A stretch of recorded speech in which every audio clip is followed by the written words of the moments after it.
modalidad social comunitaria que es muy pertinente pues para dialogar hoy.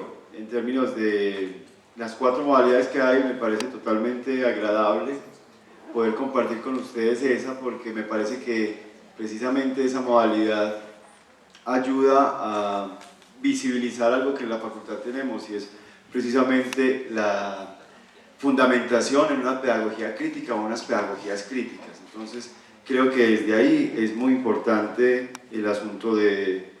Perdón, John Jairo, ¿qué le doy acá? Cerrar. Bueno. De retomo, el asunto de la modalidad me parece muy importante en nuestra facultad, en la medida en que nos pone en diálogo permanente y directo con la fundamentación pedagógica misma de la facultad. Esto es, con las pedagogías críticas como tal. Me voy a tratar de aproximar a esto precisamente a las realidades educativas por fuera de la escuela, o los espacios susceptibles de pedagogizar, en la medida en que esta ruta de trabajo que voy a plantearles me aproxime precisamente al diálogo entre ese tipo de práctica y las pedagogías críticas. Mi ruta de exposición tiene esos 6 puntos, ojalá pues pueda desarrollarlos todos. De todas maneras, las memorias del evento quedará de manera más amplio expuesto y argumentado cada uno de estos aspectos, que en su momento pues ustedes tendrán posibilidad de acceder a él. Primero, ¿qué se entiende por pedagogía? Un segundo momento donde voy a hablar de práctica pedagógica o praxis educativa. El tercer momento sobre campo disciplinar y campo profesional de la pedagogía. Un cuarto momento donde vamos a hablar, o quiero por lo menos esbozar, porque el tiempo es corto, unas pedagogías que sustentan la práctica pedagógica social comunitaria.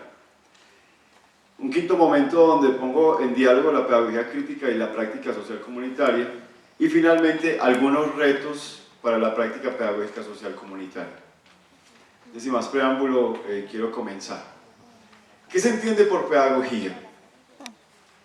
En este tipo de modalidad, es decir, cuando estamos hablando de lo social comunitario, de entrada creo que estamos acogiendo un concepto de pedagogía que desborda la escuela, que desborda las 4 paredes del aula. En esa medida, lo que está señalado en la columna izquierda, digamos que se llama pedagogía cítrica, es decir, es una mirada cítrica, ácida, frente a lo que no es lo que quiero decir. Entonces, pedagogía, como todos dicen, es del griego pais, niño, y hago, conducir, educar. Para una minoría de estudiosos del tema, este término representa el principal saber dedicado a reflexionar sistemáticamente sobre la educación. Entonces, ahí sí estoy parado yo. Pedagogía reflexiona sobre la educación. El escenario es otra cosa. Para la mayor parte de los responsables de los sistemas educativos públicos y privados, hablar de pedagogía alude a un sinónimo trivial de educación, o incluso a aquellas acciones infantodependientes que se hacen en una salita de clasecitas para enseñar de modo divertidito a los peques, para la alegría de sus papitos y satisfacción de las tías. Eso es pedagogía, pero no es lo único. ¿Sí? Por eso dije que es cítrico, es como un humor negro que hay. Los invito a leer ese diccionario, que es muy interesante, es un diccionario de pedagogía cítrica.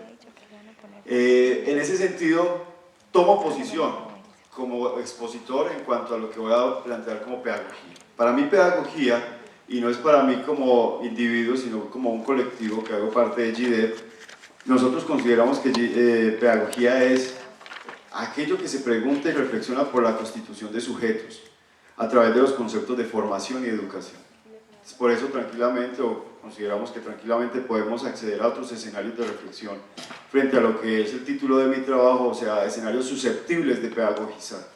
Es decir, hay otra perspectiva donde se abre el discurso, y precisamente por eso nuestro grupo es interdisciplinario también, en la medida en que varias voces hablan sobre algo, y varias voces hablan sobre algo en diferentes escenarios.